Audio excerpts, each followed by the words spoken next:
The first thing anyone noticed was the screaming. Cars were already blocking the downtown street, metal twisted and smoking. A bank's front windows were blown out. Sirens wailed somewhere behind the wall of noise. 2 men in cheap masks fired assault rifles into the air, forcing people to the ground.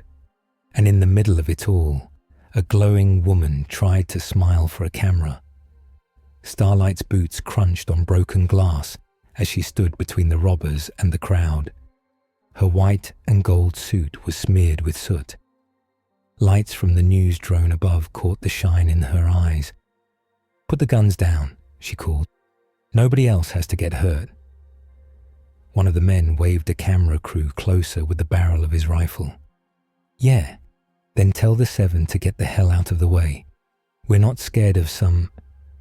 A smaller hero beside her, a guy with weak telekinesis and a huge ego, cut in. "Keep rolling. We need the close-up." Someone in the crowd sobbed. A child's voice. Starlight glanced back and saw a boy pinned under a crushed sedan, his mother tugging at the bent frame, fingers bloody. "Annie," the telekinetic said under his breath. "We need to sell fear, remember. Vought wants..." She stopped listening. She stepped sideways, raising her hands. Light built under her skin, humming hot. "Last chance," she shouted. The robber aimed straight at the drone instead and fired. Bullets chewed through metal, and the drone spun away in a shower of sparks. The telekinetic flinched. "Hey, that's my coverage." Everything exploded at once. The robbers opened fire into the air. People screamed. Starlight blasted a wave of blinding light that shoved the gunman back, but not before a stray bullet hit a gas line near the curb. A parked car went up like a bomb. The shockwave knocked her off her feet. Glass rained down. Flames licked up the side of a building. The telekinetic hero clutched his arm and yelled about his contract. The boy under the car screamed again. Starlight forced herself up.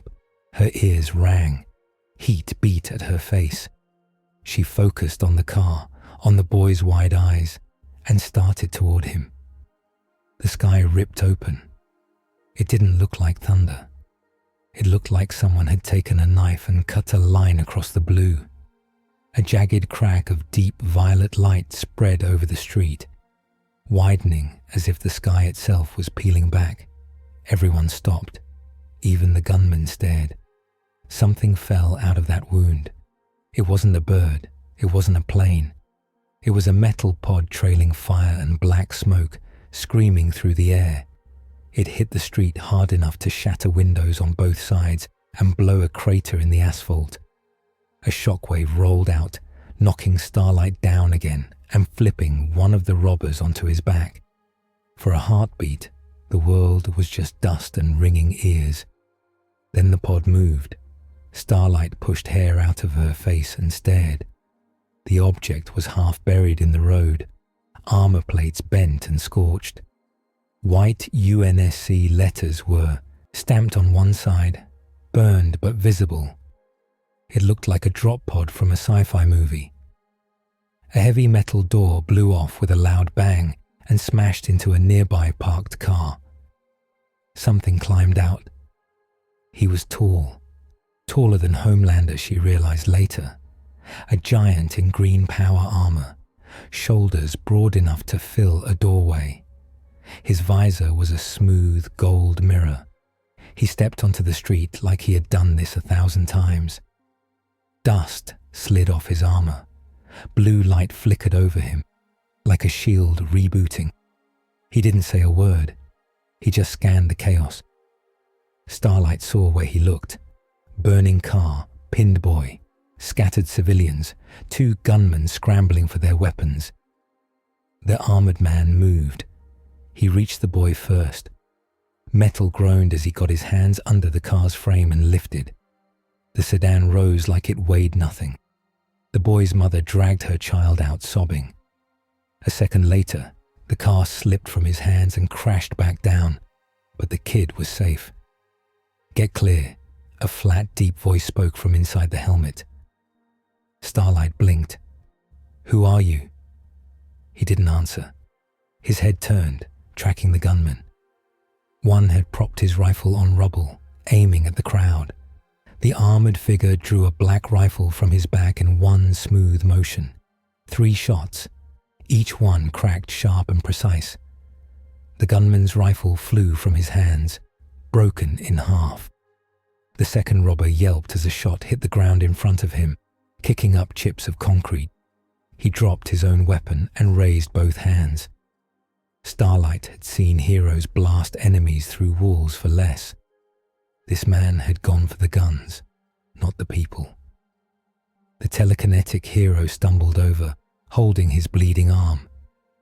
"Hey, this is our bust." The armored man didn't even look at him. He stepped between a falling chunk of concrete and a huddled family, letting debris smash into his shoulder instead. Blue light flared again over his armor, then faded. Inside his helmet, Master Chief watched icons scroll across his HUD. Gravity, close to normal. Atmosphere, breathable, but the pollution index made Cortana hum in his ear. "Different stars," she said. Her voice was crisp and calm. "No UNSC, no Covenant, no known colonies. I think we're lost, Chief." "Mission?" he asked, moving to cover another civilian as a burning tire rolled past. "Working on it," Cortana said. "For now, protect people, learn the rules, try not to get killed by the colorful locals." A new voice cut through the noise. Well, someone drawled from above. "Who's our shiny new friend?" A shadow slid over the street. People gasped and pointed. Starlight's stomach dropped before she even looked up. She knew that tone. Homelander floated down out of the smoky sky, white cape rippling, smile perfect. His suit was spotless despite the flames around them.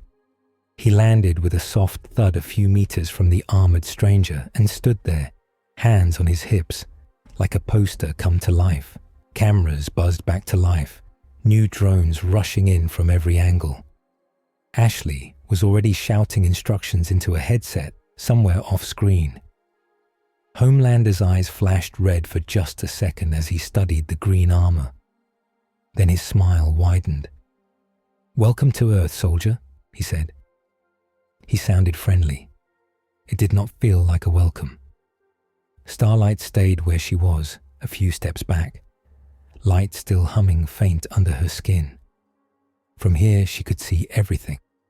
The cracked pavement between the two men, the ruined pod, the broken car, the scared faces in the crowd. The armored stranger turned to face Homelander.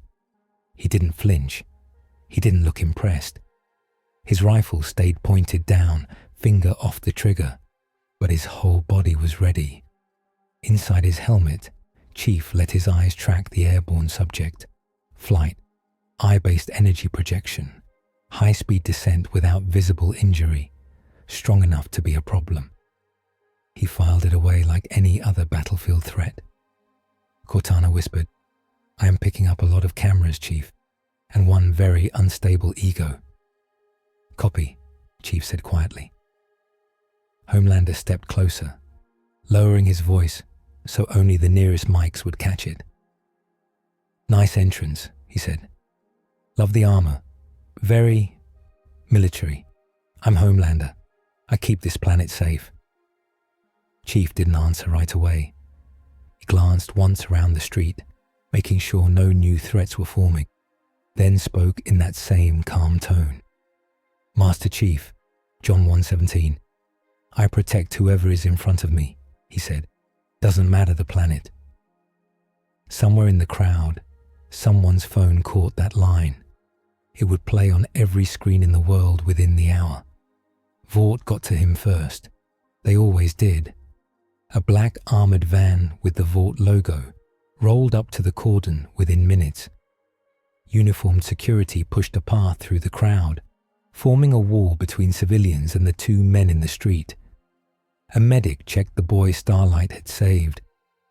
Cameras zoomed in on Homelander's smile as he clapped a hand on Chief's shoulder plate, fingers tapping the warm metal. "My friends at Vault will take good care of you," Homelander said, voice bright. "Little checkup, some questions, maybe a nice press conference if you're up for it." Chief didn't move at the touch. His shields registered the contact and stayed stable. "Is this your command structure?" he asked. Homelander's brow creased for half a second, like he wasn't sure if that was a joke.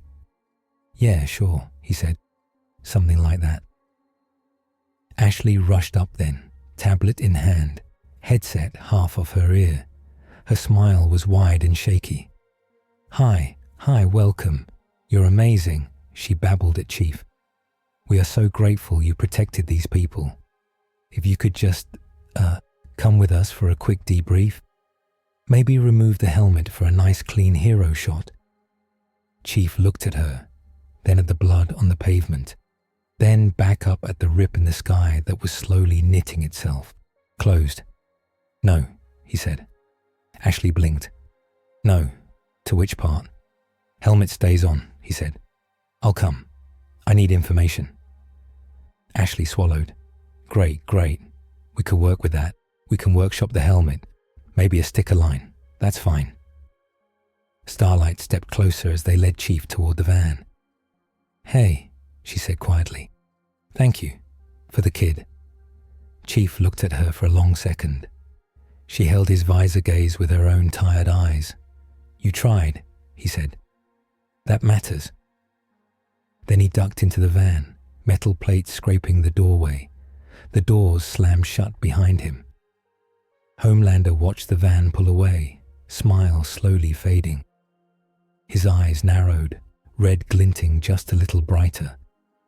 He didn't like sharing the sky. He especially didn't like sharing it with someone who didn't seem to care who he was. The ride to Vault Tower felt like a troop transport, but the people inside were not soldiers. Chief sat strapped to a reinforced bench as the city rolled by outside. Across from him, 2 Vault security men pretended not to stare. One kept sneaking glances at the rifle locked to his chest. The other eyed the UNSC logo and whispered into his earpiece. Ashley sat beside the door, tapping fast on her tablet. "So," she said, trying to sound casual, "Master Chief, is that your real name or like a brand name? Because we can absolutely work with it, but we might want something more. Family friendly. Maybe Captain Spartan, Green Guardian, Master." "Rank," Chief said. Oh, military. Right, that makes sense," she said, cheeks flushing. "We can still brand it. Maybe a cereal. Kids love helmets. Do you always keep it on?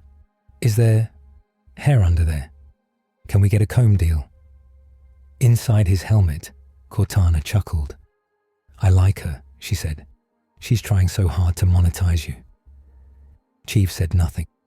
He watched the city's glass towers rise outside the small window. He watched for threats, exits, choke points. The habits were automatic. "New world," Cortana said softly.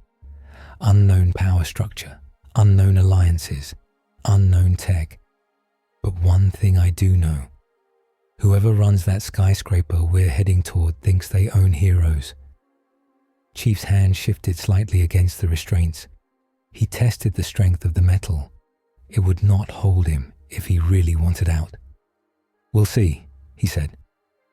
The van turned, engine rumbling deeper as it entered an underground parking level. Bright white lights flicked on overhead. When the doors opened, a wave of cold, filtered air washed in, smelling like disinfectant and money. Ashley jumped up. "Okay, welcome to Vault International," she said, as if she were hosting a show. "Let's get you checked in." Chief stepped down into the heart of the world's most powerful PR machine, carrying an entire different war on his back. He had no idea yet that everyone here would try to turn him into something he never wanted to be. And far above the city, just beyond the air that Homelander owned and the cameras Vought controlled, a small, unseen ship adjusted its course. Alien eyes had felt a Spartan signal in this strange, corrupt little world. They were coming to investigate. Vought called it a historic victory before the smoke had even cleared. Ashley stared at the big screen in the boardroom, heart still pounding from the alien attack. The newsfeed played the highlight reel on a loop. Homelander blasting through a glowing purple ship. Starlight pulling civilians away from plasma fire. And always that new armored figure in green. Master Chief.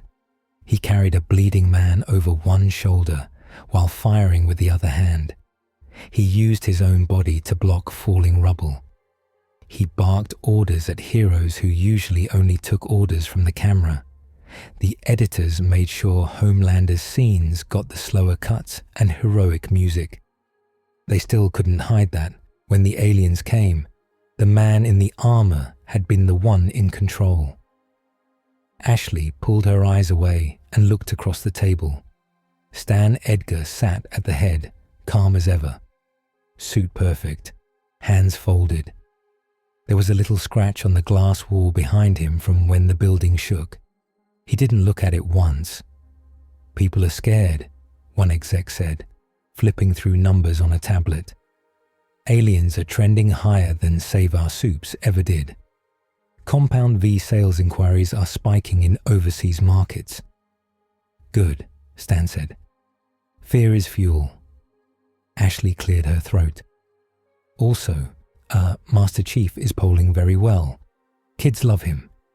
Space Soldier is the #1 search term under that Rift video. Our team already mocked up helmet toys. We're thinking a show. Spartan of the Seven. Merchandise line. Something bold, but safe. Stan glanced at her. Can we control him? Ashley's mouth went dry. She remembered him in the street. The way he had ignored her cameras and moved straight to the boy under the car. Later, in the alien fight, the way he had told Homelander where to go like he was just another soldier. I don't know yet, she said honestly. He doesn't care about PR. At all. It's like he doesn't see the cameras. Then don't sell him a story, Stan said. Sell him a mission. He tapped the table once. He is a soldier. Soldiers like clear chains of command. Bring him up. Chief stood in a glass-walled office high above the city, helmet turned toward the sky. From here, the rift scar was a pale line, like someone had scratched the blue. It pulsed faintly in his HUD, slipspace energy leaking into normal space. Still there, Cortana said in his ear. Like a bad portal that forgot to close the door behind it. Any UNSC signal? He asked. Nothing, she said softly. No Infinity. No UNSC beacons. We are very alone, John. He filed the fact away. Alone didn't change the job. The door hissed open behind him. Stan Edgar walked in like this was all normal. Like alien attacks and space rifts and power-armored soldiers dropped out of the sky every week. Chief, Stan said, nodding once.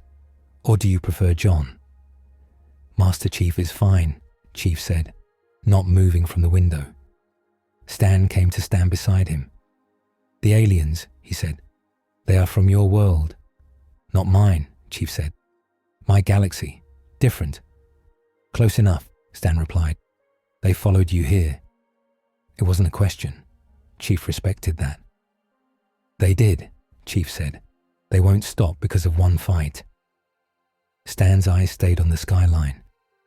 Our world is not ready for a space war.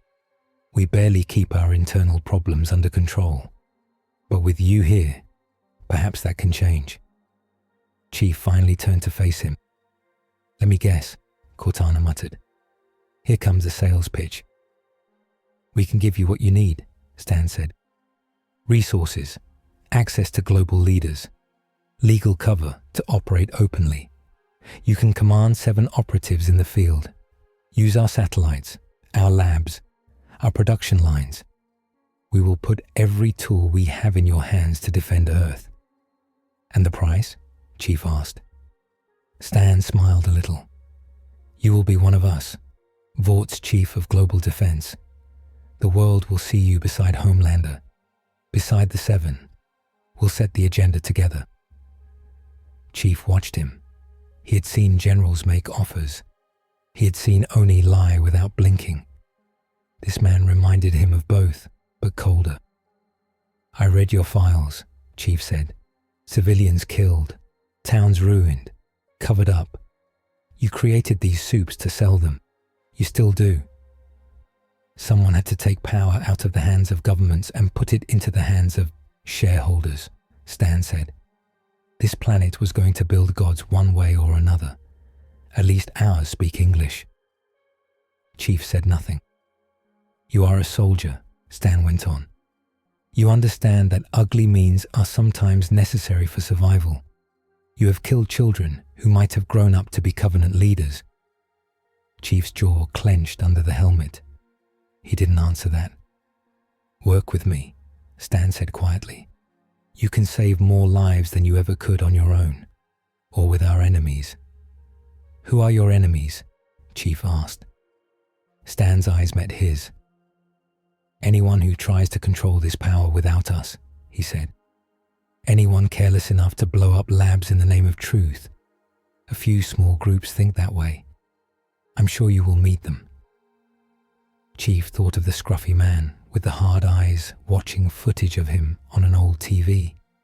He hadn't met Butcher yet, not properly, but he had seen that look in more than one theater of war.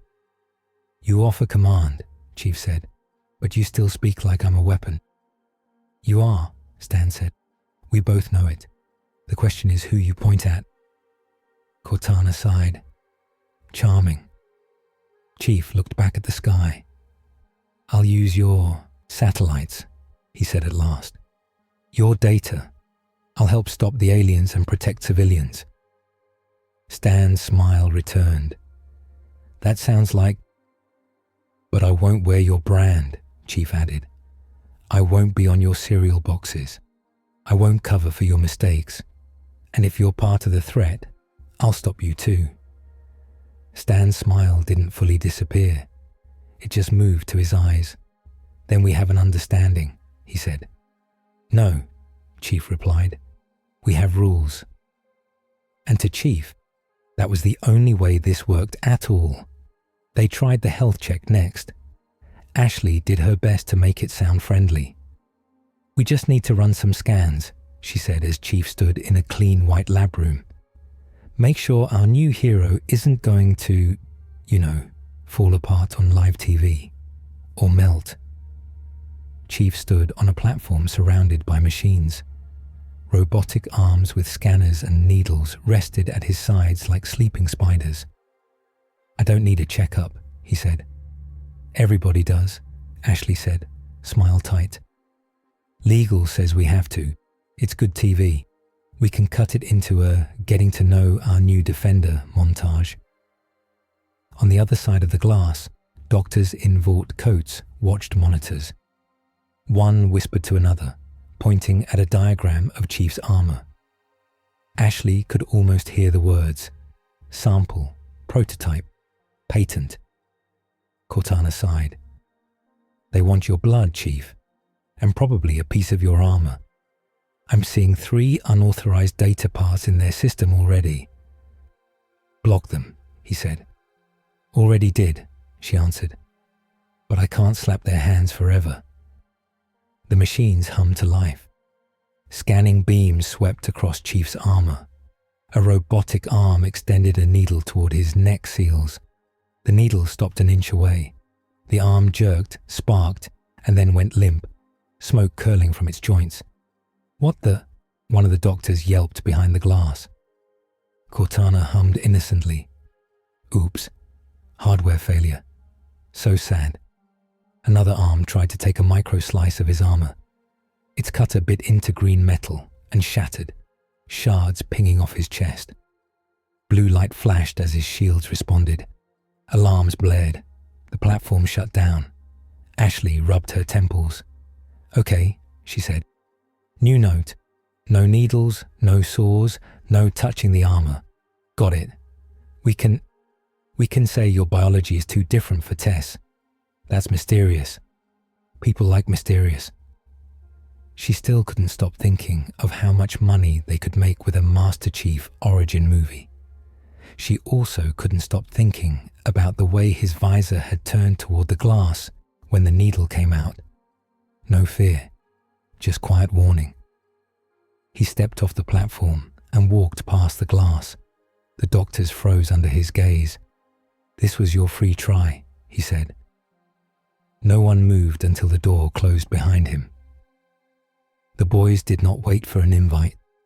In a damp warehouse on the edge of the city, Huey hid behind a stack of crates and tried not to throw up from nerves. He checked the EMP device in his hands again, even though Frenchie had already checked it 10 times. "It will work, mon ami," Frenchie said. "Is beautiful, is art." "It better," Butcher said, "because if this goes sideways, he kills us all." Stood near the big switch by the rolling door. Kimiko crouched up on a beam, eyes watchful. The plan was simple. Vought transport comes through. Chief steps out. They trigger the pulse, grab the big green alien before Vought can respond. Simple, terrifying. "He's not an alien," Huey muttered. "He's human, sort of, I think." "Yeah?" Butcher asked, loading a tranquilizer gun anyway. "Well, if he bleeds, I don't care what star he calls home." Engine noise echoed outside. Headlights swept under the door. "Positions," said. The van rolled into the warehouse on schedule, escorted by 2 Vought SUVs. As soon as it cleared the threshold, slammed his hand down on the switch. The EMP went off with a dull, heavy thump. The lights flickered and died. Engines coughed and went silent. Phone screens went black. Even Huey's watch stopped ticking. The only thing that kept glowing in the dark was the faint outline of Chief's visor. The van doors swung open. Vought security scrambled for weapons that suddenly wouldn't fire. Butcher, Frenchie and Kimiko burst from cover. Kimiko hit the nearest guard like a bullet, knocking him cold.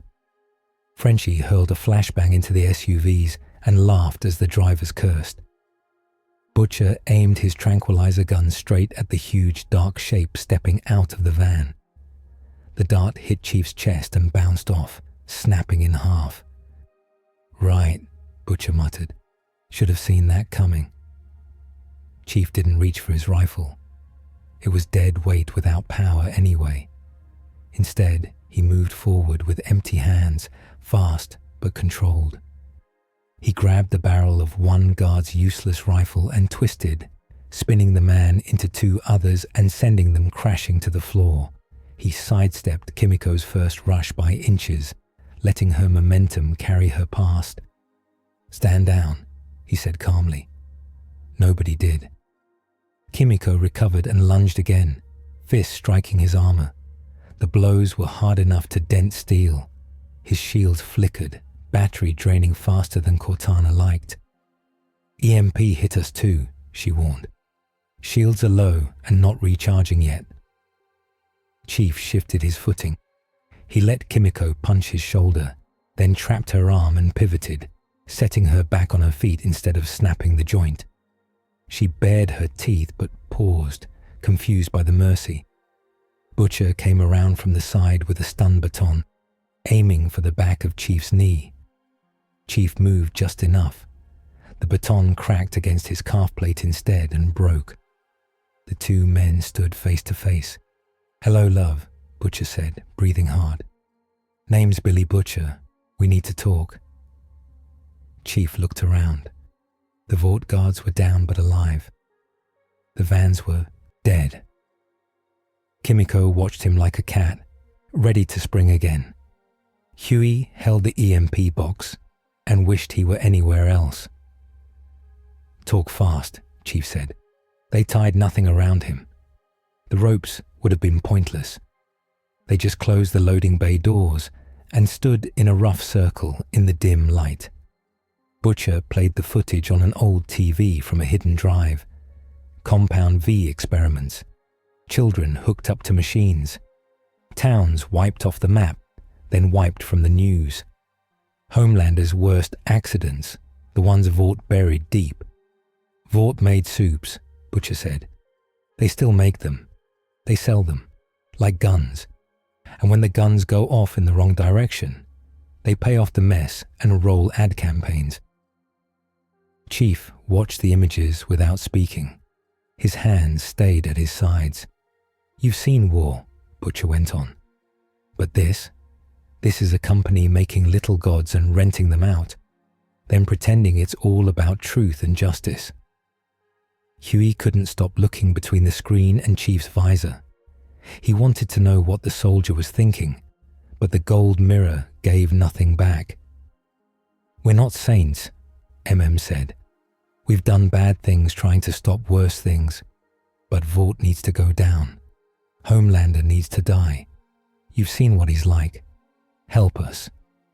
That's your mission, Chief said. Kill Homelander.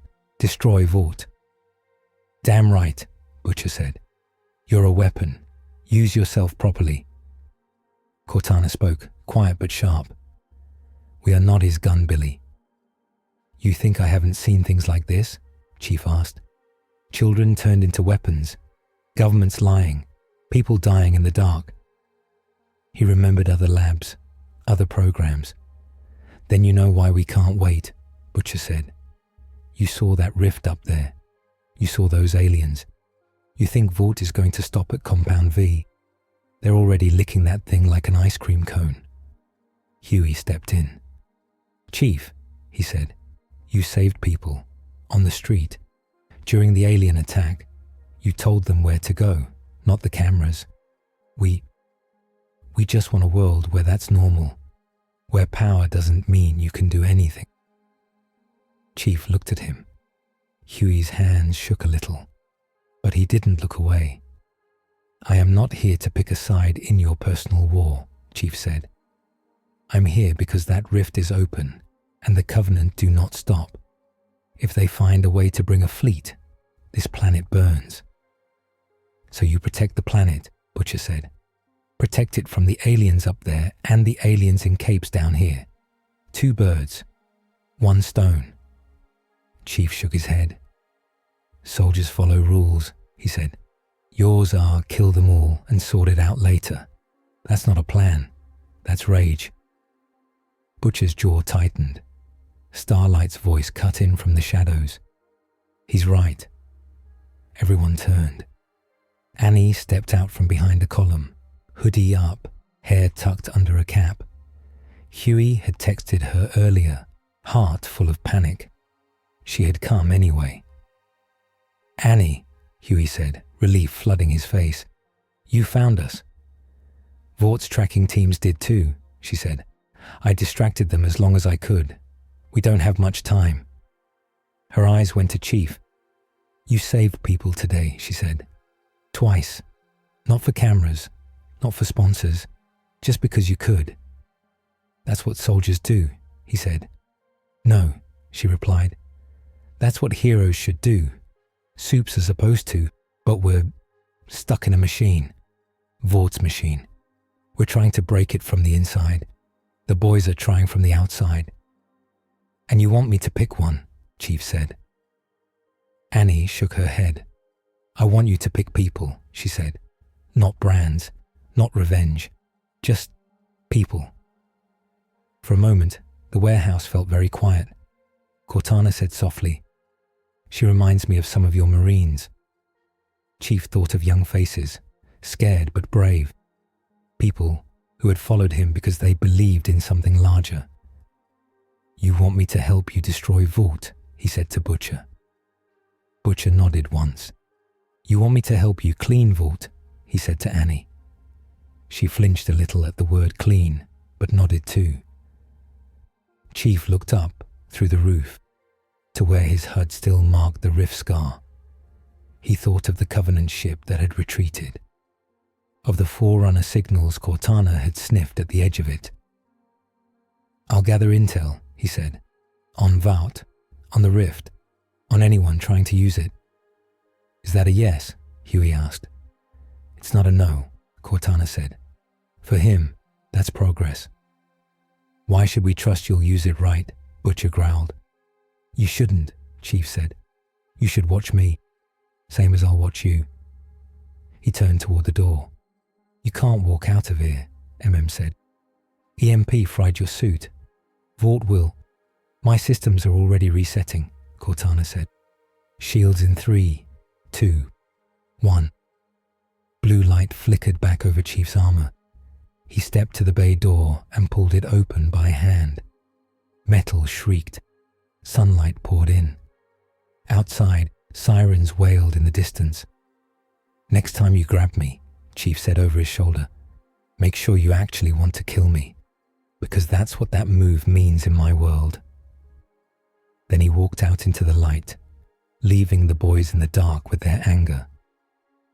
Homelander floated just below the rift scar, alone with the wind.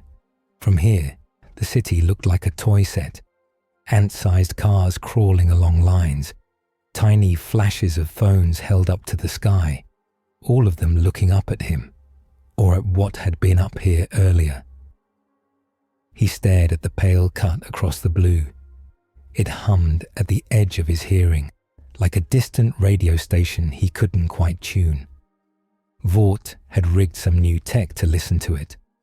Little dishes and antennas on the roof of the tower, pointed up like begging hands. He could hear those too. The buzz of machines trying to eavesdrop on the universe. Something else hummed back. "Not angels," he muttered. "Not God. Just aliens." Aliens who had shot him. He touched the part of his suit where Covenant plasma had burned through earlier. It had healed. His skin had too. But he remembered the pain. He remembered the surprise. He was used to being the strongest thing in the room, in the sky, on the planet. He didn't like discovering there were things up here that didn't care. Master Chief had not cared either. That bothered him more. Homelander narrowed his eyes, focusing his hearing. Maybe he could pick up more of the rift's sound. Instead, he caught faint whispers of alien language, filtered through Vaught's listening gear. "Blah, blah, blah," he said. "You're not special. I am." He smiled up at the tier. "You don't get to come here and steal my spotlight," he told the sky. "You don't get to make me look small." His eyes glowed bright red. For a second, he imagined burning the rift itself. He wanted to see if he could make space flinch. The scar glowed back, calm and distant. He let the heat die down. "Fine," he said. "Come again. Bring your friends. I'll show you and our little soldier what a real god looks like." He turned and dropped back toward the tower, cape fluttering like a flag. If the stars laughed at him, he couldn't hear it over his own heartbeat.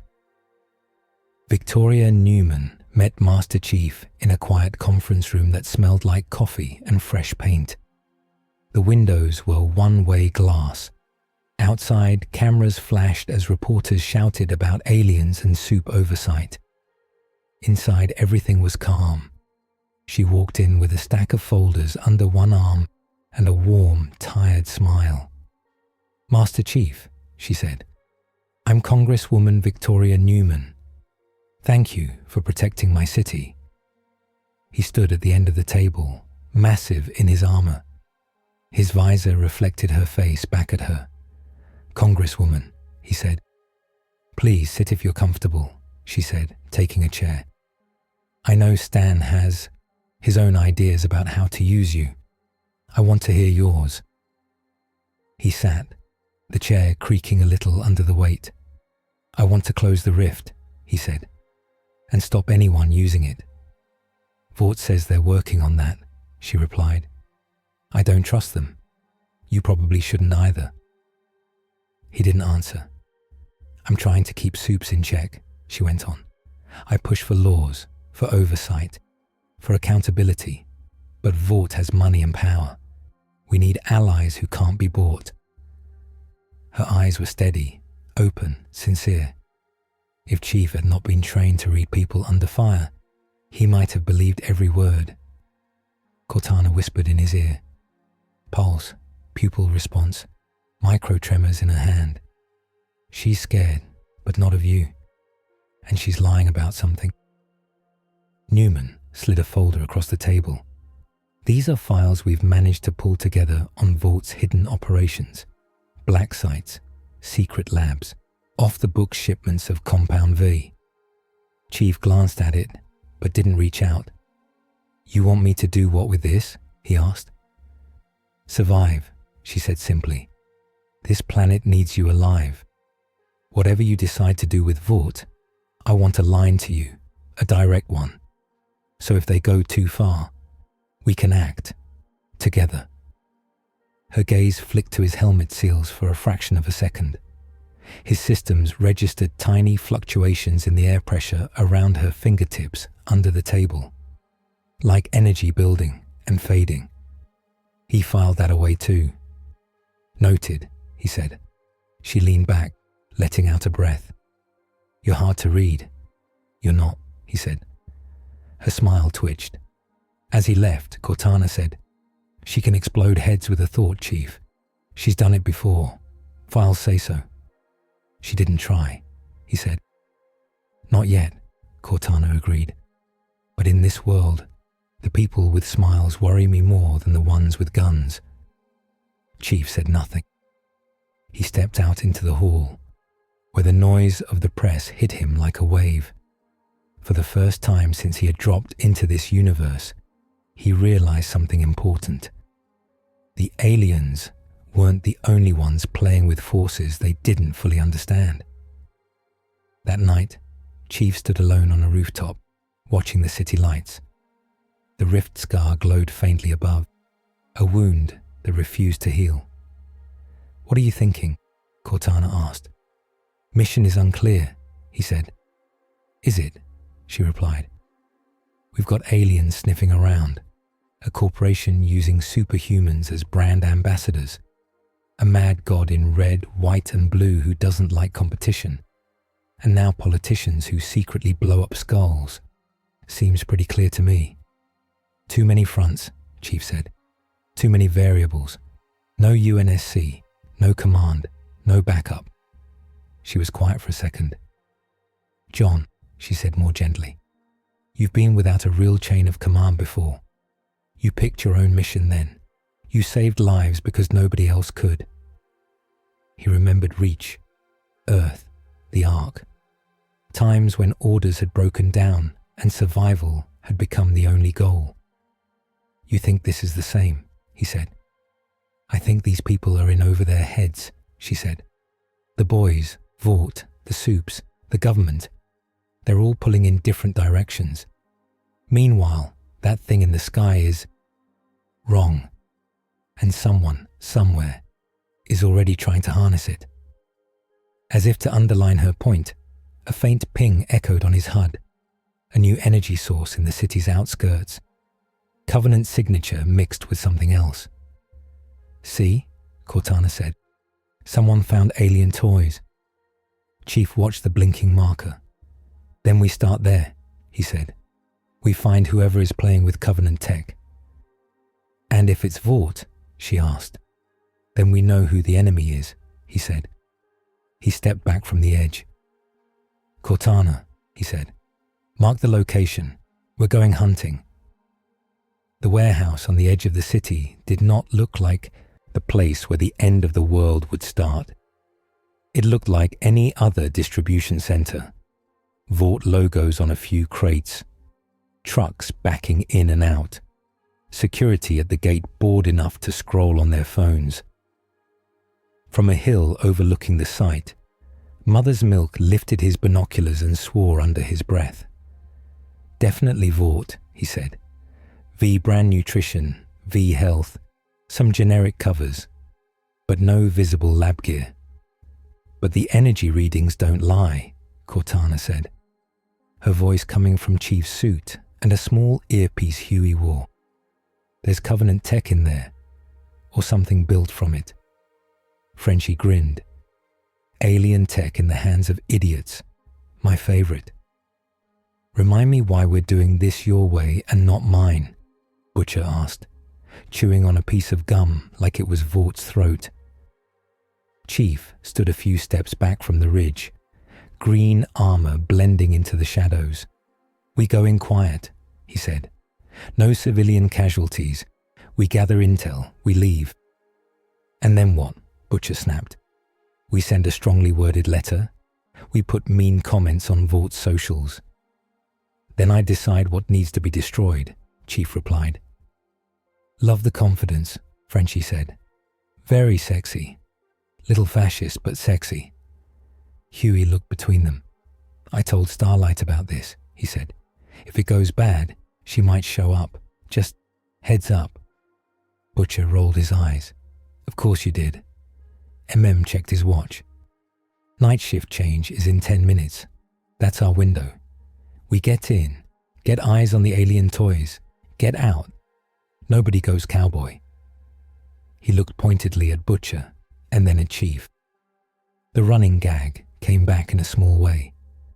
Frenchie held up a dark Vought security jacket.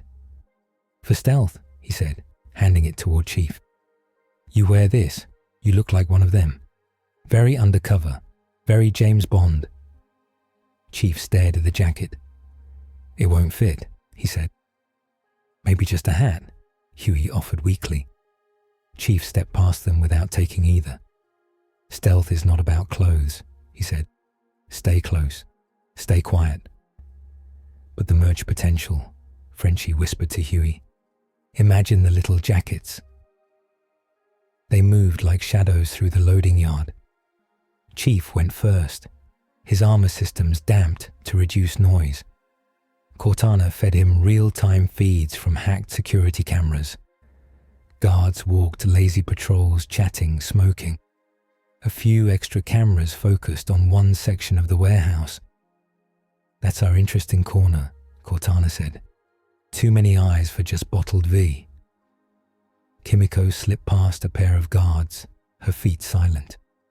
With a quick chop and a twist, both men slumped behind a dumpster, unconscious.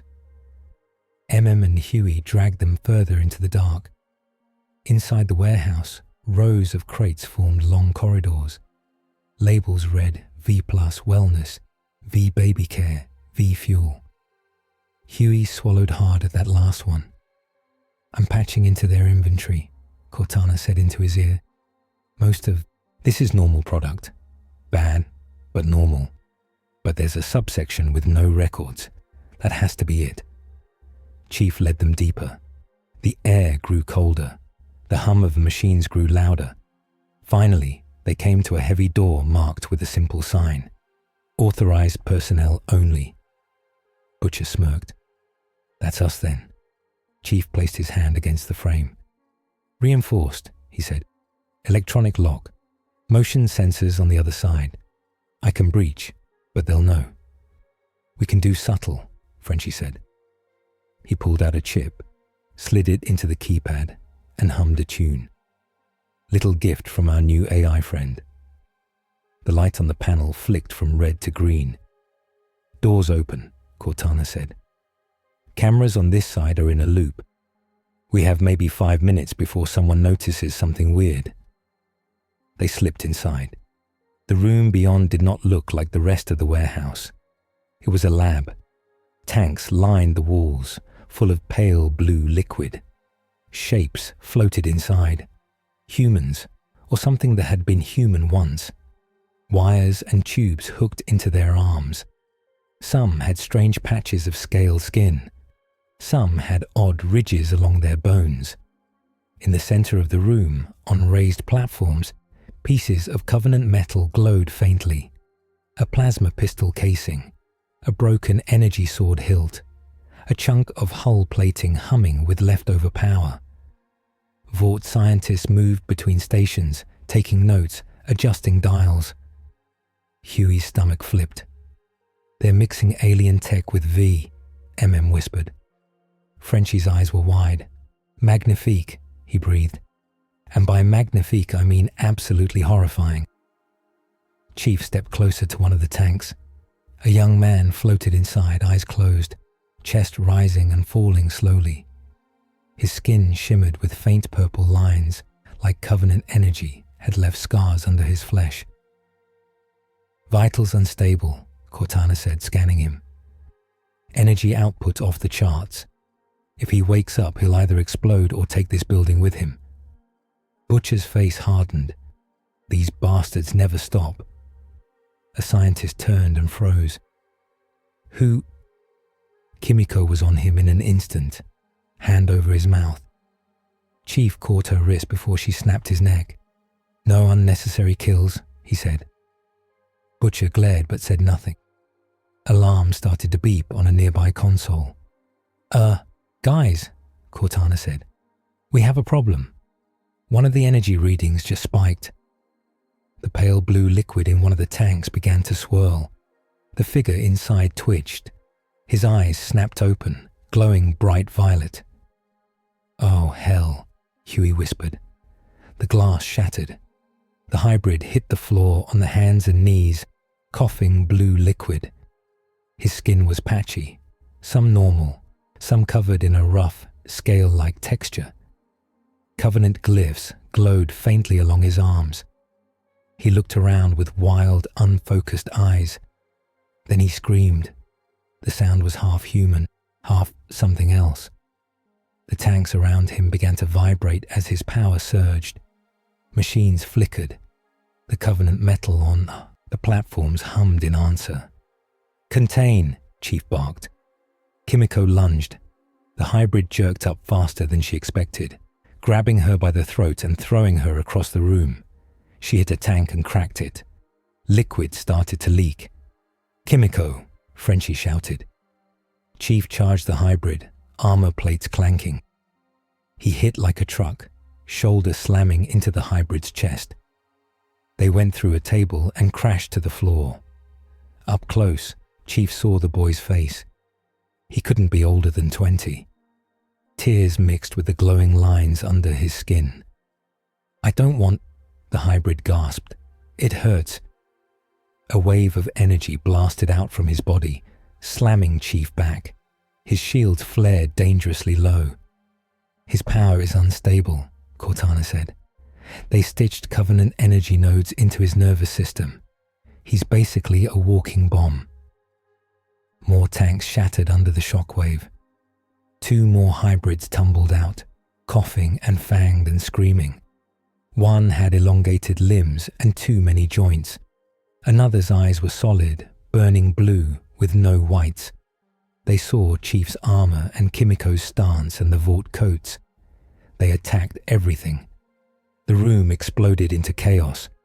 Kimiko roared silently and tackled the nearest hybrid, her small frame slamming them into a wall. They traded blows that would have killed normal people 10 times over. Frenchie dove under a table, pulling Huey with him as a blast of violet energy tore overhead and melted a steel beam.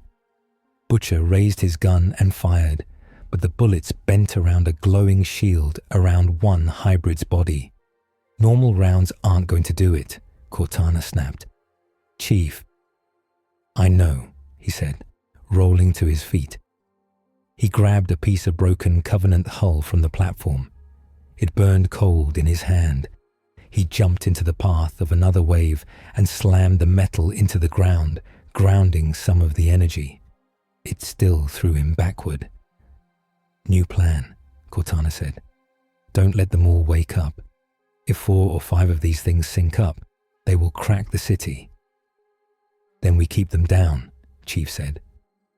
He grabbed a fallen lab cart and used it as a shield, charging forward. The boy hybrid's blast hit the cart, melting the metal in seconds, but it gave Chief enough cover to get close. He drove a fist into the hybrid's gut, careful to pull his punch just enough not to snap his spine. The boy crumpled, air whooshing out. Sorry, Chief said. Another hybrid came at him from the flank, arms stretching unnaturally, fingers hooked like claws. Chief ducked, grabbed the arm, and used the momentum to swing the hybrid into a console. Sparks flew. In the middle of all this, one scientist hit a big red button on the wall. Containment breach, a robotic voice blared. Lockdown engaged. Doors slammed down around the room. Cortana swore. We have incoming. A lot of it. Starlight arrived with Queen Maeve just as the outer alarms went off.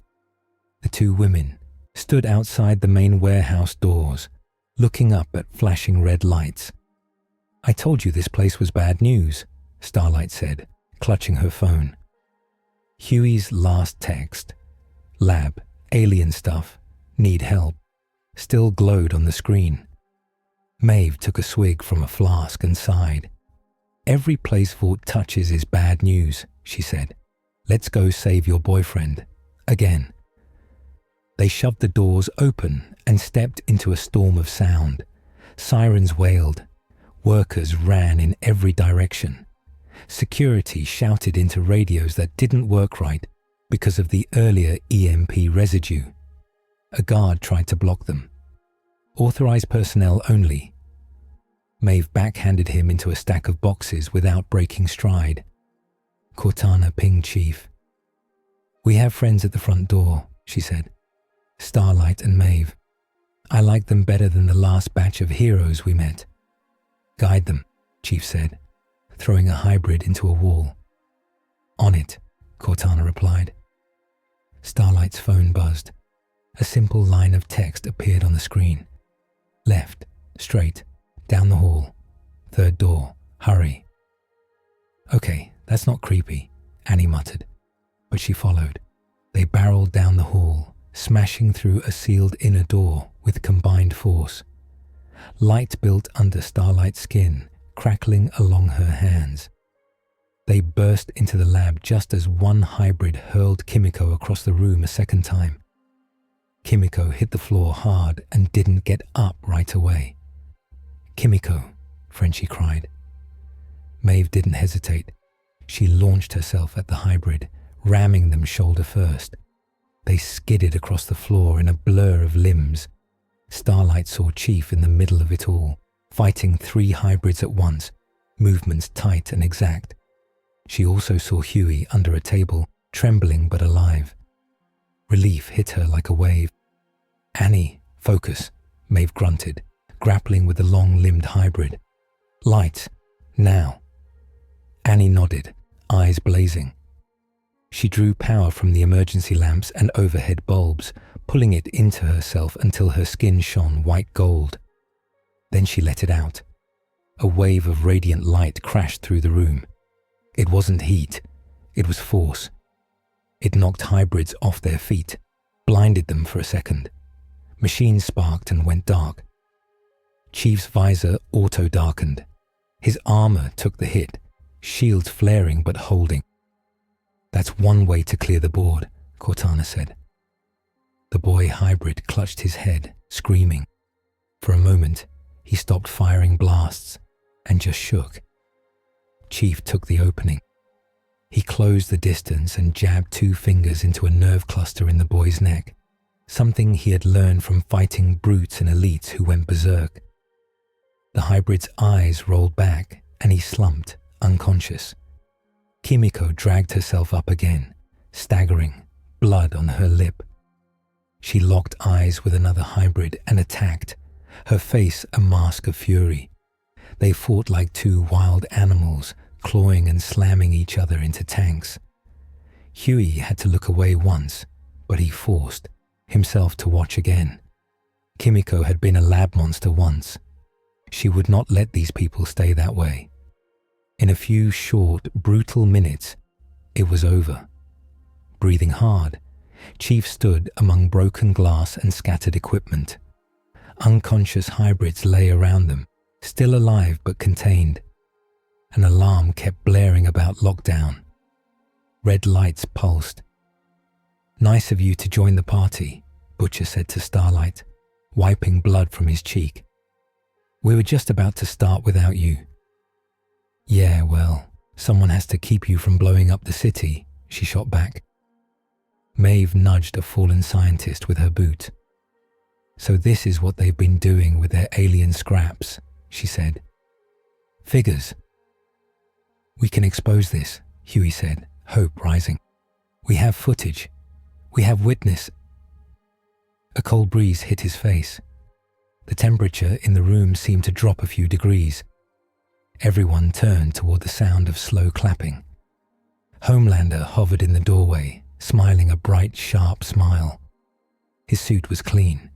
His cape flowed behind him. His eyes glowed softly red as he took in the scene. Unconscious hybrids, broken tanks, mainstream heroes and outlaws side by side. Well, he said, looks like I missed one heck of a party. Butcher swallowed a curse. Of course. Homelander, Starlight said, squaring her shoulders. We... He held up a hand. Shh, Annie. The grown-ups are talking. His gaze slid to Master Chief. So, Homelander said, you find a secret vault lab, decide to trash it, and don't invite me. I thought we were teammates. Chief's grip on his rifle tightened. These experiments are a threat, he said, to civilians, to this planet. They need to be shut down. Homelander's smile flickered. Oh, I agree, he said. They're messy, off-brand, very bad optics. That's why I'm here, to clean up. His eyes flashed fully red for half a second. One of the unconscious hybrids near his feet burned, skin blackening in an instant. Stop, Chief said. Homelander tilted his head. Excuse me? They're victims, Chief said. They didn't choose this. They can be stabilized, helped. Butcher scoffed under his breath, but even he didn't cheer at Homelander frying helpless people. Homelander floated closer, boots just off the floor. You don't tell me what to do, he said softly. This is my world, my show. You're a guest star. You don't take over the episode. He leaned in, face inches from Chief's visor. You remember that, he whispered. For a moment, the tension was a rope ready to snap. Butcher's fingers tightened around his gun. Starlight's hands glowed. Kimiko edged toward a scalpel, just in case. Chief did not pull back. My mission is to protect people, he said. I don't care about your show. Homelander's eyes narrowed. Careful, he said. You're starting to sound like you think you're better than me. If the suit fits, Maeve muttered. Homelander ignored her. Above them, the alarm voice kept repeating. Containment breach, facility integrity compromised. Cortana cut in. Chief, this place is unstable, she said quietly. If those damaged tanks pop, or if one of the hybrids wakes up wrong, we get a chain reaction. The Covenant cores in the room are already overloading. Chief reviewed his HUD. She was right. Energy levels were climbing. The room was a bomb waiting to go off. We need to evacuate, he said. Now, everyone. Butcher saw his chance. He stepped to Chief's side, staring at Homelander. This is it, Butcher hissed. He's here. No cameras, no civilians. We bring this place down on his head. End it. John, Cortana said. You could. The energy here is enough to hurt him. Maybe kill him. If you trigger it right. Chief looked around. Huey, eyes wide. Starlight, tired and shining. Kimiko, Frenchie. Vought scientists cowering. Unstable hybrids barely held in tanks. Too many people could die. No, he said. Butcher grabbed his arm. No? You kidding me? Evacuate, Chief said more firmly. That's an order. You're not my bloody CO, Butcher snapped. Then listen to your own, said. He's right, Butcher. We blow this now. We take half the city with it. Homelander watched them debate, amused. Wow, he said. You guys fight like a family. It's cute. He drifted higher, looking up at the cracks in the ceiling. Tell you what, you all run along. I'll handle this. Make sure nothing confusing gets out. Chief knew exactly what that meant. Cortana, he said. Plan. She was already ahead of him. We set controlled charges, she said. Destroy the Covenant cores and the worst lab gear. Collapse this room in on itself. Enough to shut this project down, not enough to level the block. But we have about 3 minutes before something pops on its own. Chief summarized in simple words. We blow the lab on our terms, he said. Save who we can. Stop this from spreading. He looked straight at Homelander. You want to clean up? He said. Help me get people out. Homelander laughed, a short, harsh sound. I don't take orders from a tin can, he said. But fine, I'll help. He blurred across the room in a flash of speed, grabbing 2 unconscious scientists and zipping them to the door. He did it more to show off than to help, but the result was the same. Move, MM shouted. Everyone sprang into action. Kimiko and Maeve dragged hybrids into safer positions and snapped restraints that would keep them from rolling into the hottest parts of the room. Starlight herded scientists and security toward the exit, blasting open jam doors with focused beams. Frenchie and Cortana worked together, with her guiding his hands over unfamiliar Covenant cores, planting charges that would crack them instead of letting them melt down. 2 minutes, Cortana said. Butcher hung back at the door, eyes on Homelander. You sure about this? He asked Chief one last time. We let him walk again. That's more dead kids down the line. Chief met his stare. I don't trade one disaster for another, he said. Not if I can help it. Butcher spat on the floor. You're soft. No, Chief said. I remember what happens when soldiers stop caring who gets caught in the blast. He armed the last charge and headed for the door. Homelander hovered near the ceiling, watching the Covenant cores glow brighter. For a second, Chief wondered if he'd stay just to prove he could, to stand in the blast and grin at the cameras later. Their eyes met.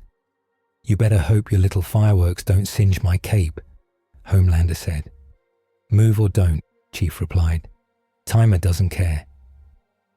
They cleared the building with seconds to spare.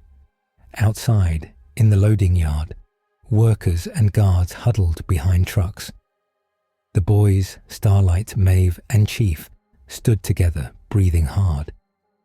The warehouse bulged once, as if it took a huge breath. Then the lab section imploded. The ground shook under their feet. A deep, muffled boom rolled out, followed by a plume of dust and fire that rose into the night. The main structure held. Only a section at the back collapsed inward, burying the lab. The red alarm lights went dark. The siren shut up. Huey coughed, wiping dust off his face. We did it, he said, half in disbelief. We stopped that lab, Starlight corrected. Vought has more. Yeah, but now I've got footage of one, Huey said, holding up his phone. He had filmed as much as he could between hiding under tables and running. This time, people will see. Homelander walked out of the smoke, suit a little dusty, but mostly fine. His cape fluttered. He looked at the ruined building, then at Chief. I'll spin this, he said. Aliens, rogue scientists. I saved the day. You were my brave sidekick. Chief stared back, unblinking. You can say what you want, he said. The ones who were in there know. Homelander's smile was thin. And which do you think matters more? He asked. He took off into the sky before Chief could answer, leaving a rush of air and the faint smell of scorched concrete. Frenchie exhaled slowly. He terrifies me, he said cheerfully. I love it. Butcher looked at Huey's phone. You leak that, he said. Vought will come for you harder than ever. They already do, Huey said. At least this way, people know what they're defending when they defend them. Cortana pinged Chief's HUD again. The rift reacted to that blast, she said. Energy levels spiked. Something on the other side noticed. Chief glanced up. In the distance, the scar in the sky glimmered a little brighter. We just lit a beacon, Cortana said. For more than Vought. The Covenant, maybe worse. Now know there's a playground here. Chief watched the scar. We stopped one problem, he said quietly. We triggered another. Starlight followed his gaze. Is that what it's like for you? She asked. Every win opens a new fight. Yes, he said. She nodded, strangely comforted and shaken at the same time. Good, she said. Means you'll stick around. He didn't answer, but down on the ruined ground and up in the bruised sky, two very different wars had just linked together, and Master Chief stood right in the middle. Weeks passed, but the scar in the sky did not fade. At night, when the city lights were bright and the streets were loud, Master Chief moved through the dark like a ghost. He stopped a Vought truck full of illegal V in a quiet alley, tearing the back doors off with his hands and letting the blue glass vials shatter on the ground instead of in some kid's veins. He broke up a backroom deal where a miner soup tried to sell Rift energy readings to a foreign mercenary group. 2 quick blows and a zip tie fixed that. He found a small lab hidden under a church where people in white coats promised desperate parents a cure for their weak children. The cure was experimental Compound 5. The lab was rubble by morning. Sometimes the boys were with him. MM watched time and routes, making sure they did not leave patterns. Frenchie loved the new toys that came from raided Vought vans. Kimiko just liked hitting people who deserved it. Sometimes Starlight and Maeve met him in the shadows, faces half lit by neon as they traded intel. They did not always agree, but they always showed up. Every time, Chief kept his focus the same. Protect civilians, gather data, track the rift. Cortana sat in his helmet, always watching, always listening, always complaining about this world's terrible internet security. These people put their passwords on sticky notes, she said more than once. I'm almost offended. In Vought Tower, everything was about control. Stan Edgar stood in front of a different screen now. The stock price had dipped after the lab leaks, but it still held. Public trust had taken a hit, but not a killing blow. Vought PR had turned the destroyed facility into a rogue operation that their own heroes had shut down. Ashley watched 2 clips play side by side. In one, Homelander stood in front of the ruined warehouse, cape fluttering, saying the words they'd rehearsed. We will not tolerate dangerous experiments. Vought stands with you. In the other, grainy phone footage showed a tall green shape pulling people out of the building before it collapsed. Chief's name trended higher than Homelander's for a full day. People like him, Ashley said. A lot. Our test audiences say he feels real, which is terrible and great at the same time. Stan nodded slowly. Good, he said. We can use that. In Washington, Victoria Newman smiled on camera as she called for a new era of soup accountability in the face of alien threats. She shook hands, gave statements, and quietly made sure her own power grew. On the roof of a quiet office building, she took a private call. Yes, she said into the phone. I've met him. He's strange. He doesn't want money or fame. He just wants a mission. She listened, eyes distant. No, she added. I don't think he'll join us, but I think we can push him. Everyone breaks somewhere. In a cramped safe house, the running joke reached its peak. The boys and Chief sat around a stained table. It looked like a bad poker game, except there were weapons instead of cards, and a very large Spartan in full armor sitting on a chair that creaked alarmingly. Cortana lit up a small holodisplay on the table, projecting an image she had pulled from Vort's servers. It was a bright poster mock-up. Master Chief, galactic hero. A smiling cartoon version of Chief stood with his helmet under his arm, hair perfect, teeth shining. Homelander stood behind him, hand on his shoulder like a proud older brother. Little alien monsters looked friendly and scared at his feet. They even gave you hair, Cortana said. Nice hair too. Frenchie gasped. Mon Dieu, they turned you into a children's show. Butcher burst out laughing. Look at that. Master Chief and friends. I'd watch that. For the wrong reasons, but I'd watch. Rubbed his forehead. You know how many kids are going to beg their parents for that helmet? Huey, unable to help himself, pulled out another paper. We, made something too, he said. He unfolded a hand-drawn poster Kimiko had colored. Master Chef. It showed a childish version of Chief in an apron, still wearing his helmet, standing over a grill. Little stick figures of the boys and Starlight sat around a table. The grill smoked. One burger was on fire. Kimiko had added a tiny Homelander in the corner, head-shaped like a balloon about to pop. Kimiko hid a small smile behind her hand. Chief stared at the drawing. He did not move. He did not speak. Don't worry, Cortana said dryly. They have not actually made you cook. Yet. Finally, Chief reached out. He took the paper very carefully, as if it might break. He folded it once and slid it into a pouch on his belt. Secure intel, Butcher teased. Chief ignored him. We go out again in 20 minutes, he said. Vort transport on 14th. Unknown cargo. Nodded. I have the route. The moment passed, but the joke stayed. Even a Spartan could be turned into a cartoon here. But this one, at least, chose which pictures he kept.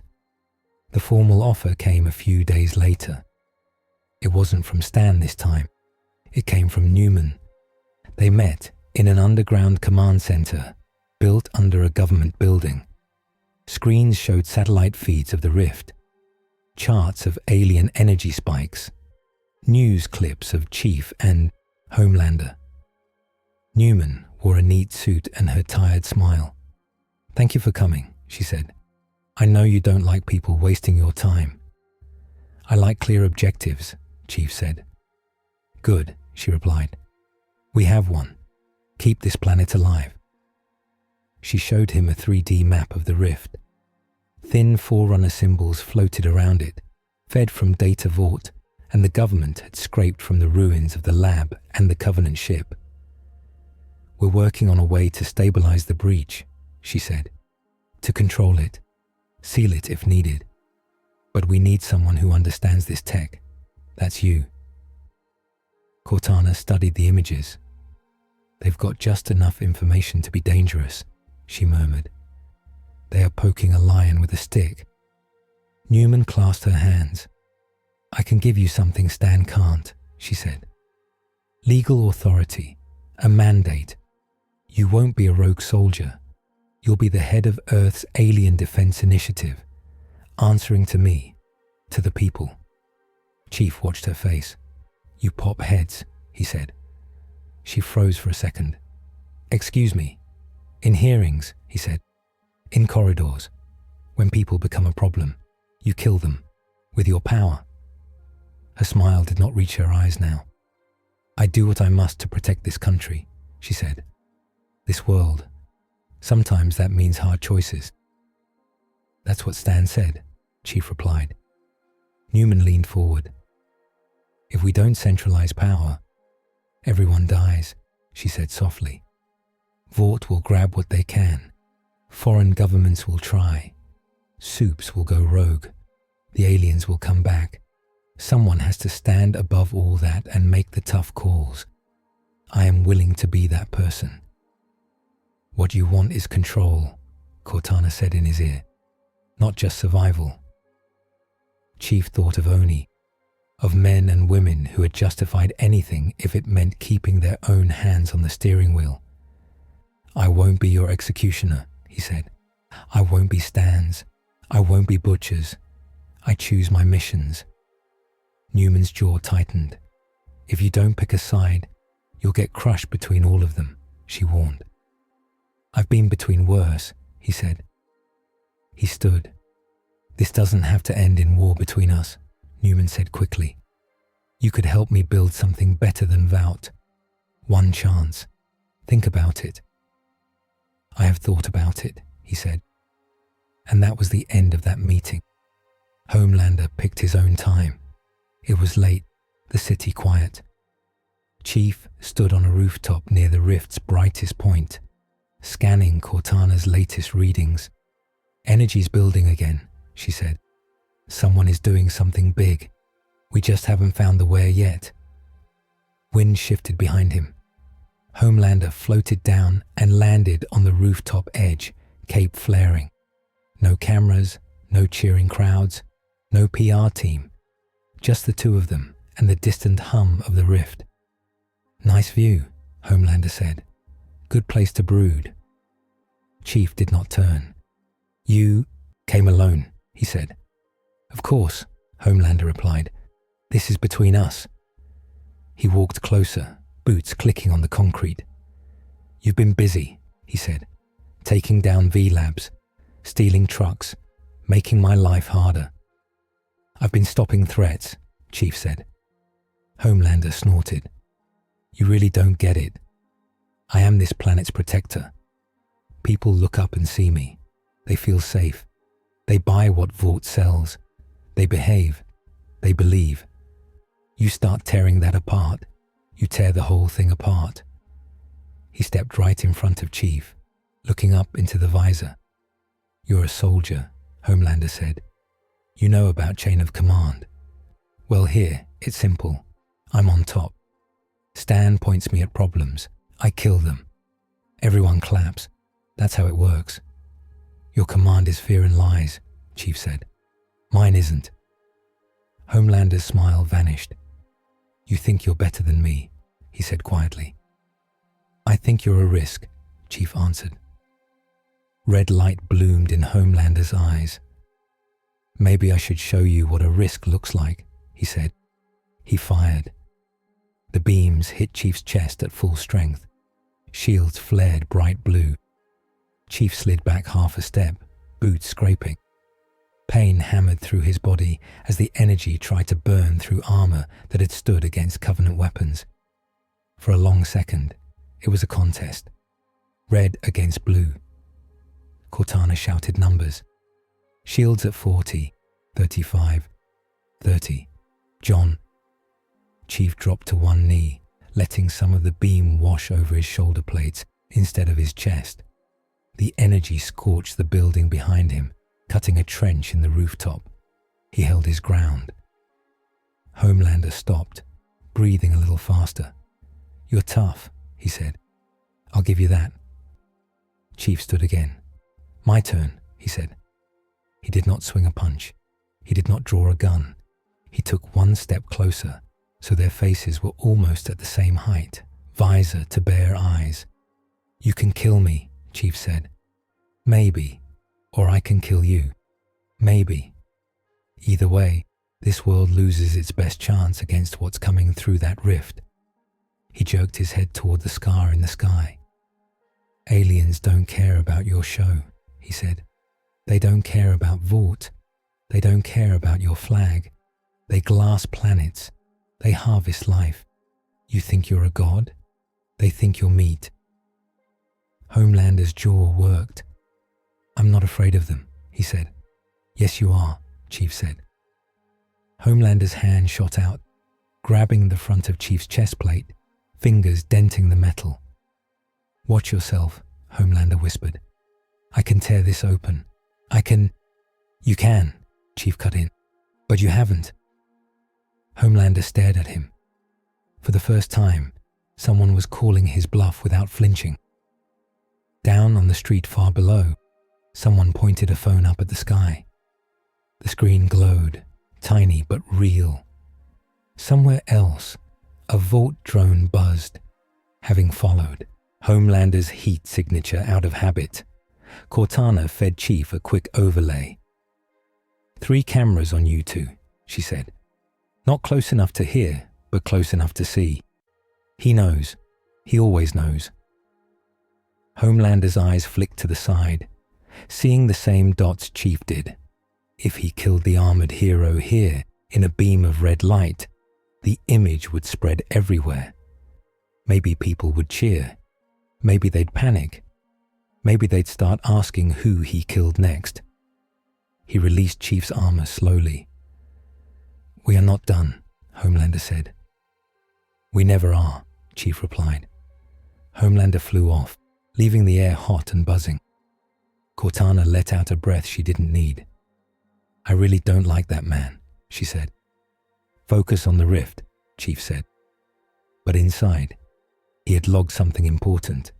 Homelander was powerful, very powerful, but he was still afraid of something, losing control. Butcher showed Chief the device the next night. They met in another safe house, this one under an old bar that smelled like spilled beer and old smoke. On a metal table lay something that looked like a Covenant artifact, Frankenstein together with human tech. Forerunner glyphs glowed faintly along one side. Wires and human-made components crawled over the rest. Frenchie looked very proud. "Behold," he said softly, "our little son." "It's a bomb," Chief said. "Not just a bomb," Frenchie said. "A focused pulse. It takes the energy signature we picked up from those Covenant cores and amplifies. If we get it close to a soup like Homelander, we might cook him from the inside. Or at least fry him long enough to finish the job with something more traditional." Butcher leaned on the table, hands flat. "Game changer," he said. "We plant this under Vought Tower, or in one of their new rift labs. We bring the whole bloody temple down. 7 Stan, the works." Shook his head. "You'll kill thousands of people," he said. "Office workers, janitors, tourists, everyone near that tower. People who just walk by." "We're in a war," Butcher said. "Wars have casualties." Chief stared at the device. "How did you build this?" he asked. Frenchie looked nervous now. "We, may have used some of the data Cortana dropped in my lap. By accident." "It was not an accident," Cortana said, annoyed. "I gave you basic readings, not a blueprint for a city killer. You extrapolated, badly. But beautifully," Frenchie said. Butcher stepped closer to Chief. "You told me I needed a plan," he said. "This is a plan. We end it in one night.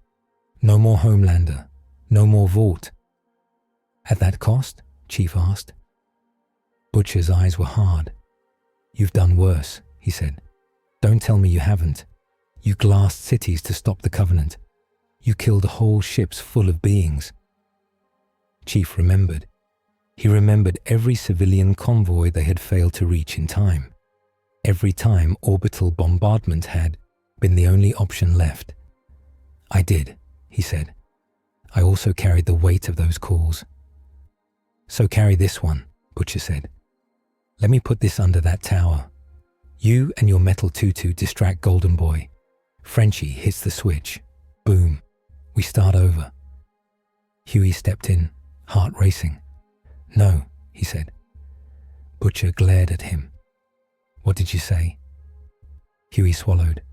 "This isn't a battlefield in space," he said. "This is a city, with kids, with families, with people who have no idea what Vought is doing above their heads. We kill them to get Homelander. We're just like him." "Kid's right," said quietly. "There's lines you don't cross. There weren't lines when Homelander stepped on your girlfriend, were there?" Butcher snarled at Huey. "Or when he killed Becca." Huey flinched. But he held his ground. "I think about them every day," he said. "But killing random people won't bring them back. It just adds more ghosts." He looked at Chief. "You know that," Huey said. "You've seen what happens when people use big weapons without caring who gets hurt." Chief nodded once. "I won't help you deploy this," he said. "If you try on your own, I'll stop you." Butcher stared at him like he wanted to punch through the armor. "You'd pick them over us," he said. "Them over the chance to end him." "I pick the people who don't have a choice," Chief said. "Always." Cortana cut in sharp. Hate to interrupt this moral debate," she said. "But I just picked up a huge energy surge under the city. Forerunner-level tech, mixed with human and Vought signatures. That's our Rift project. They're firing it up." Chief turned away from the bomb. "Location," he said. She sent it to his HUD. Deep under a different part of town, a new facility. "They're about to try to seal and control the Rift," Cortana said. "On their terms, with their tech. If they succeed, they own the gateway. If they fail, the city dies," Chief finished. He looked back at Butcher and the device. "We stopped them," Chief said. "Without this." Butcher's hand hovered over the bomb. "You're making a mistake," he growled. "Maybe," Chief said, "but it's my mistake to live with." Starlight appeared at the top of the stairs, breathless. "Huey texted," she said. "I saw the energy spike too. Whatever they're doing down there, it's big." She looked at the device, then at Chief. "Are we really thinking about blowing up another part of the city?" she asked. "Not we," Chief said. "Not today." The Rift facility was buried under an old power plant on the edge of town. From above, it looked like a decommissioned site. Rusted pipes, silent smokestacks, a few guards at the fence. Below, it was a maze of new hallways, glowing cables, and humming Forerunner rings. Chief, the boys, Starlight, and Maeve slipped through a storm drain, following Cortana's map. Huey's stomach was in knots. MM's hands were steady. Kimiko's eyes were sharp. "Newman's people are here," Cortana said. "So are Vought scientists. And Homelander, of course. Wouldn't miss his big scene." They reached a large chamber. In the center, a tall, Forerunner-like structure rose from the floor, mixed with human scaffolding and Vought logos. It focused a beam of energy straight up, through layers of rock, toward the scar in the sky. Screens showed the rift twisting and narrowing, then widening again as the machine pushed. Newman stood on a raised platform, watching, flanked by armed guards. Homelander hovered above the machine like a guardian angel. Stan watched from the shadows. "This is it," Newman said to him. "We close it. We control it. We show the world we saved them." "And we own whatever comes through," Stan said. Alarms flickered for a moment as Cortana slipped into the system. "Chaos time," she whispered. Lights dimmed. Consoles flashed gibberish. Chief stepped out of a side tunnel onto a catwalk, overlooking the chamber, rifle ready. Starlight and Maeve came out on another level. The boys spread along the lower walkway. Newman spotted him first. "Stop them," she shouted. Guards raised rifles. Chief fired. His shots were precise, hitting guns, not hands. Metal flew, weapons clattered to the floor. Starlight blasted a path with focused beams, burning cameras and panels. Maeve leaped down into a cluster of guards, fists flying. Homelander sighed. "Every single time," he muttered. He dropped down in front of the machine, blocking Chief's path. "You really don't know how to stay in your lane," he said. "This lane leads to extinction," Chief answered. "Shut it down." Newman called over the loudspeaker. "We are saving this world, Chief," she cried. We can't trust aliens or corporations or random soldiers. We need control. This machine gives us that. Cortana snarled in Chief's ear. She has no idea what she's doing, she said. The frequencies are wrong. The power is unstable. She'll tear the rift wider before she seals it. Chief aimed his rifle at a key node in the machine. Homelander's eyes flared. He burned the rifle out of his hands before he could fire. The weapon melted and fell in pieces. "You're not breaking my new toy," Homelander said. He punched. Chief barely raised his forearm in time. The hit lifted him off his feet and slammed him into a pillar. Armor buckled. Shield screamed. He got up. "Newman's using you," Chief said.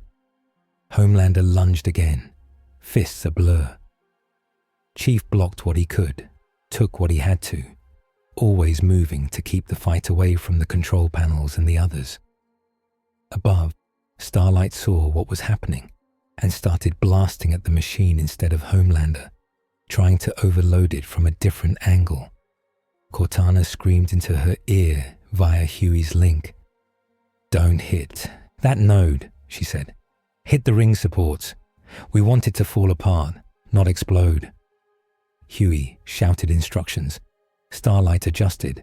Her beams cut through metal braces. Maeve followed her lead, tearing at supports, not cores. Newman saw her project falling apart. "Enough," she hissed. She lifted a hand toward the catwalk where MM and Frenchie were. Pressure built around MM's head, a familiar, terrible sensation. Cortana yelled, "John, she's about to pop him." Chief saw MM clutch his head and drop to his knees. Blood leaked from MM's nose. Chief made a choice. He stepped into Homelander's path, took a brutal punch to the ribs, grabbed Homelander's arm, and pivoted, dragging him half a step sideways. "Hey," he said, forcing Homelander to look at him. "You want a show?" He pointed at the machine. "There's your audience," he said. "Make them cheer." Homelander froze just long enough to see what Newman was doing, to see her trying to kill people behind the scenes while he was front and center. For a flicker of a second, his ego flared hotter than his rage. He hated when someone else pulled strings on his world. His eyes snapped to Newman. "What do you think you're doing?" he demanded. Newman's hand dropped. MM gasped and sucked in a breath, clutching his head but alive. "Stabilizing the situation," Newman snapped. "You're supposed to do what you tell me," Homelander said, voice cold. "Like a dog." The machine hummed louder, energy building to a dangerous whine. The beam to the rift wobbled, the scar in the sky flared wider. Cortana shouted in everyone's ears. 15 seconds until overload," she said. "Then we get a city-sized crater." Chief looked at Homelander. "You want them to remember you as the hero," Chief said quickly. "Fine, prove it. Hit that core with everything you have. Now." Homelander blinked. "What?" "You want the world to see you save them?" Chief said. "This is your moment. Beam into the heart of that thing. Push the energy back into the rift. Close it. If you're as strong as you think, you can do it." Homelander looked at the machine, at the beam, at the screens, at the tiny camera still recording. He saw the chance to be the savior of Earth. He grinned. "Everyone stand back," he said loudly. He shot straight up into the air above the core, eyes blazing. Cortana hissed. "This is insane, but it might work." Starlight dragged Huey away from the edge. Maeve pulled Kimiko and Frenchie back. MM crawled to cover. Butcher watched, hand still on the Forerunner device he had brought as a backup against Chief's wishes. Homelander floated right in the path of the beam. He opened his eyes fully. Red light met white-blue rift energy. He pushed. The machine screamed. Metal warped. Forerunner circuits glowed white-hot. Up in the sky, the rift flared bright. then began to narrow as Homelander's beams slammed into it, forcing the energy back. Chief didn't watch the show. He and Cortana used the chaos to hack the control systems and trigger controlled collapses in the right places. Support structures failed. Rings fell. The base of the machine sank into the floor, away from populated zones. "Almost there," Cortana said. "Just a little more." The core blew. A wave of energy blasted through the chamber. Chief threw himself in front of Huey and Starlight, armor taking the brunt. Starlight shielded others behind her with light. Maeve wrapped her arms around Kimiko and Frenchie. MM hit the ground and held on. Homelander took the worst of it. The blast hit him square in the chest. His beams and the core's energy mixed. For a second, he was a bright star in the middle of the room. Then he shot into the rift beam like a bullet. Up above, the sky flashed. The scar snapped almost closed, like a wound stitched too fast.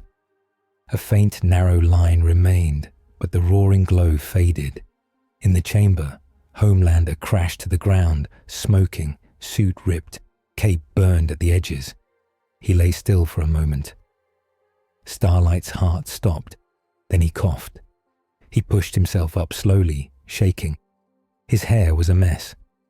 Blood dripped from his nose. His once perfect suit looked torn and human. He was alive.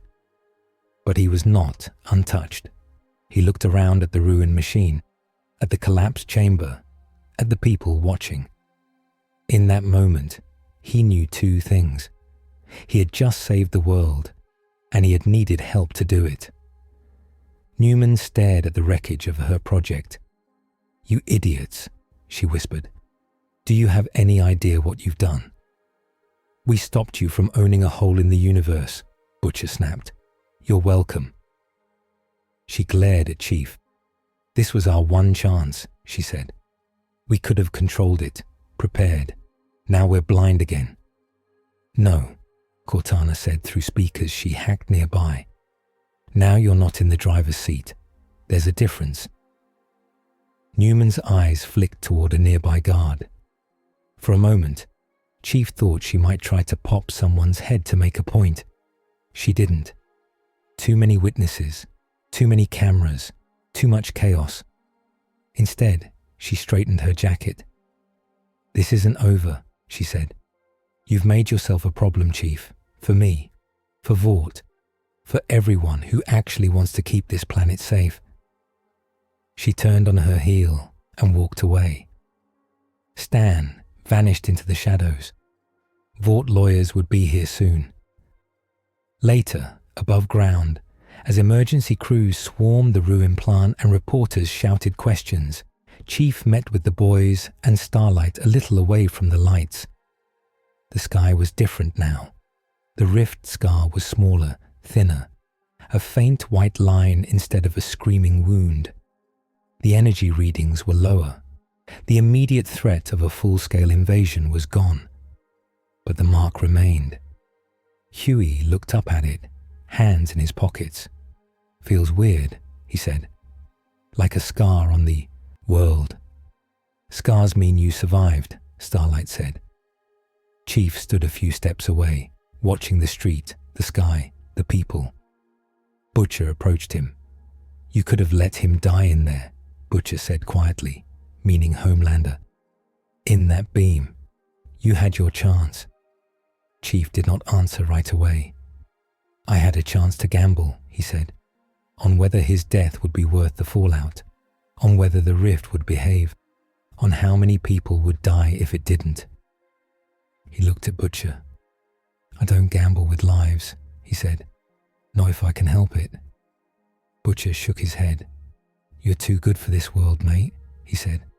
"It'll eat you alive." "Maybe," Chief said, "but it won't change my orders." "What are your orders now?" MM asked, stepping up. Chief took a moment. "Protect this planet from what's out there," he said, "and from the worst of what's down here. On my own terms. Not Vaught's, not Newman's, not yours." So you're going solo? Frenchie asked. Chief looked at Starlight, Huey, Kimiko, Maeve, at the boys, at his own shadow. No one's ever really solo, he said. We intersect when we need to. Starlight smiled a little. So, we're allies, she said. Not team, not enemies, just allies. For now, Chief said. Huey stepped forward, hand out. Then if we call, he said, will you answer? Chief looked at the hand. Then he took it, his gloved fingers swallowing Huey's. If I can, he said. Butcher watched the handshake with something like regret in his eyes. Don't make me your enemy, John, he said, because I won't stop. Then don't make me stop you, Chief replied. They held each other's gaze for a moment. Kimiko tugged Butcher's sleeve. He grunted and looked away. Sirens wailed. The night moved on. Chief stepped back. Cortana pulled up a new set of alerts. More vault shipments. Strange readings at the edge of the old Covenant signal. Life went on, one crisis at a time. So, Cortana said. Independent Spartan cell, huh? Not bad for a guy who likes orders. I have orders, he said. I just give them to myself now. And to me, she said. Don't forget that. He didn't.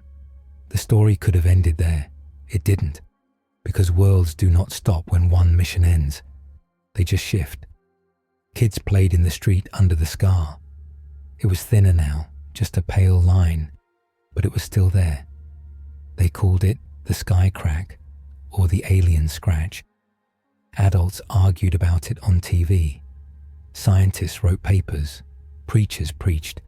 The kids turned it into a game.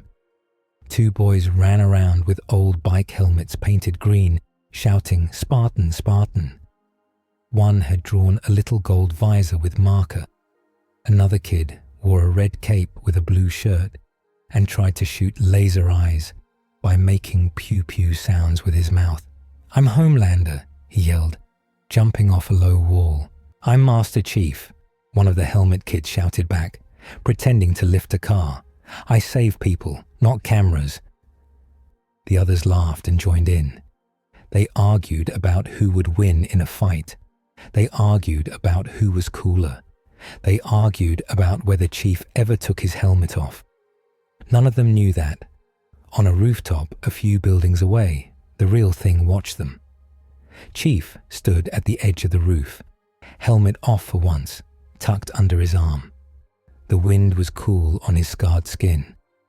City noise rose in a soft, constant roar. The kids' voices drifted up faintly. Cortana appeared as a small blue figure on the ledge next to him, hands on her hips. "You know," she said, "you could tell them the truth. Show them the face under the myth. Might do them some good. They don't need to know me," he said. "They just need to know someone will catch them if things fall." She watched the kids play. "They're already telling stories about you," she said, "in their way." He followed her gaze. One of the kids in the green helmet had rescued another from an imaginary burning building. The Homelander kid hesitated, then joined in, pretending to carry them both. "Maybe they'll make better choices than the adults," Cortana said. "Maybe," Chief said. He slipped the helmet back on. The world turned gold again. In a small bar with bad lighting and worse chairs, the boys sat around a TV. The news showed shaky footage from the Rift facility. A reporter spoke over images of collapsed tunnels and smoking ruins. No casualties reported so far. Authorities credit the Seven and a mysterious armored ally for preventing a total meltdown in the experimental Rift control facility. Vought denies any wrongdoing. A blurry shot of Chief appeared for a second. He was helping lift a fallen beam, so EMTs could pull a paramedic out. The anchor asked, "Who is this new hero? Is he a threat, a savior, or something in between?" Butcher snorted. "Something in between," he said. "That's one way to put it." He raised a glass. "To Master Chef," he said. "The only Muppet in this world more stubborn than me." MM shook his head but clinked his bottle. Frenchie joined, smiling. Kimiko held up her drink, eyes thoughtful. Huey watched the screen a moment longer. "He's not perfect," Huey said, "but he tries. That's more than most of them." Starlight, sitting on a stool nearby, nodded. "Yeah," she said, "it is." They drank. Outside, people hurried past the bar, talking about bills, school, rent, the scar in the sky. Life went on. Far above Earth, something watched. A small Forerunner construct floated at the edge of the old slip-space tear, its eye-like core glowing faintly. It had recorded the rift opening. It had recorded the Covenant ship fleeing. It had recorded a reclaimer, Master Chief, fighting not just aliens, but humans who played with powers they did not understand. Observation log updated. A flat, ancient voice said inside the construct. Reclaimer located. World classification. Unstable. High risk. High potential. It turned one last time toward the pale scar, now mostly sealed. Monitor presence recommended, it concluded. Intervention pending. It drifted away, too far for any Earth telescope to see. Back on the ground, Homelander stood alone on a balcony. His suit was repaired. His cape was new. His hair was back to perfect. But when he looked at the scar now, he remembered pain. Real pain. Not a staged injury. Not ketchup for the cameras. The blast in the rift machine had hurt him. It had shown him that the universe contained things that could burn him. He did not like that. He poured another drink, stared into it, then threw the glass over the edge. It shattered far below. People on the street looked up, startled. When they saw who stood on the balcony, they forced their faces into smiles and lifted their phones. Homelander smiled back, eyes glowing faint red. "One day," he murmured, "they won't need you, soldier. They'll remember who really saved them."